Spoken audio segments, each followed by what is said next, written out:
This Tuesday marks World Obesity Day, and the rates of obesity or of people being overweight are spiraling around the world. A new study says nearly 60% of all adults and a third of all children in the world will be overweight or obese by 2050 unless governments take action. We're going to talk more about this now with obesity specialist dietitian Karen Coulman, who joins me live from Bristol. Karen, thanks for taking the time to speak to us. I mean, the numbers of people who are overweight or obese have already more than doubled over the past 3 decades. I mean, why? Why is this? I mean, a huge factor in this is the obesogenic environment that we live in now. We live very sedentary lifestyles. We have a fast food, processed food culture, but that's only part of it. Genetics also has a role to play. And so that affects how our bodies respond to this obesogenic environment. So that's why some people seem to struggle more with their weight than others. But, the massive change in the environment in which we live in has really driven the increases. Where is obesity most prevalent in the world? I mean, which countries are the worst? Yeah, so the highest rates of obesity are actually in the Pacific Islands. And that may well be due to this genetic predisposition in that part of the world, coupled with the obesogenic environment. Can you give us some details on what actually constitutes being overweight, being obese, or on the flip side, what constitutes a healthy weight? Yes, so currently the way that obesity is defined is using body mass index.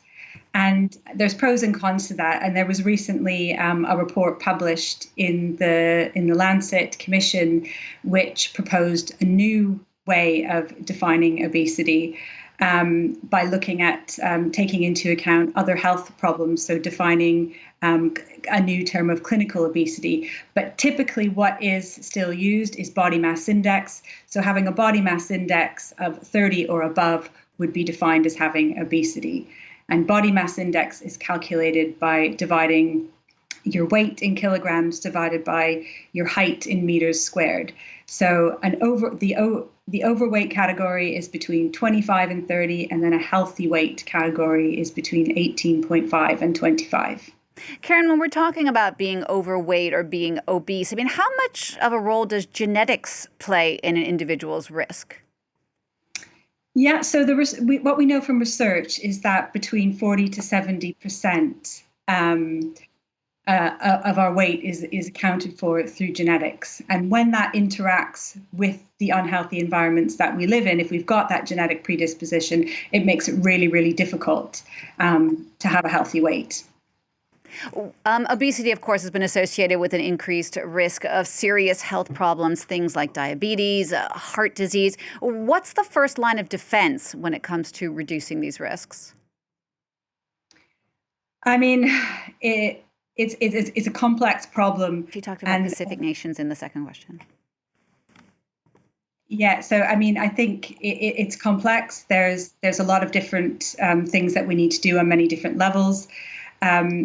Internationally, governments need to be coming together to really prioritize obesity. It's a very neglected problem, despite the fact that it's, such a huge problem.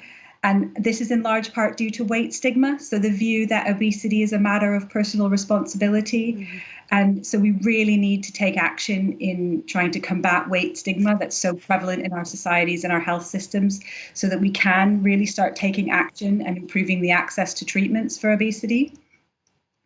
What about the rise of anti-obesity drugs that are becoming very trendy? I mean, I hate to use that word, but you hear about things like Ozempic, Mounjaro, which seem for some people, in wealthy nations at least, to be a bit of an El Dorado. I mean, are they as great? Are they as safe as all that? I mean, clinical trials have shown that they are quite effective. So on average, people can lose between 15 and 25% of their body weight.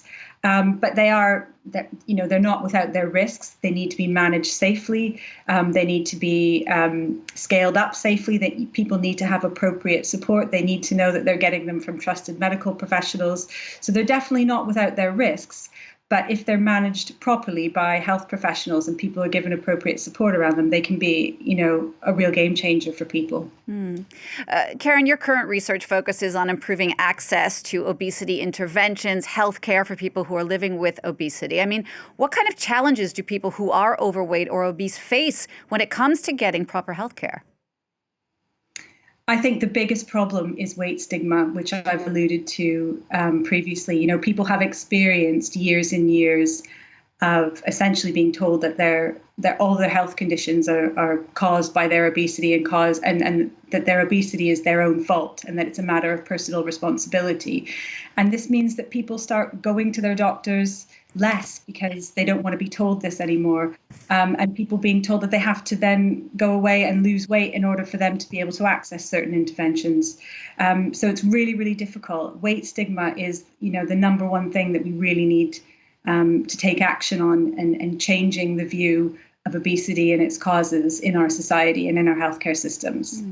And just to wrap up, if someone today watching is concerned about being overweight, being obese, or someone close to them has these issues, what could be some practical solutions or advice for them? I think the first port of call is always speaking with family doctor about what's available in your area.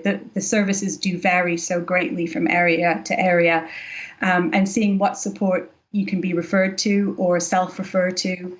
There might be programs that focus on lifestyle interventions. There might be clinics that offer medication and bariatric surgery for those people who will be eligible. So I think really it's having an initial conversation with a health professional to find out what services are out there in your area. Karen, thank you for taking the time to share your expertise with us. Obesity specialist dietitian Karen Coulman in Bristol. Thank you. Thank you.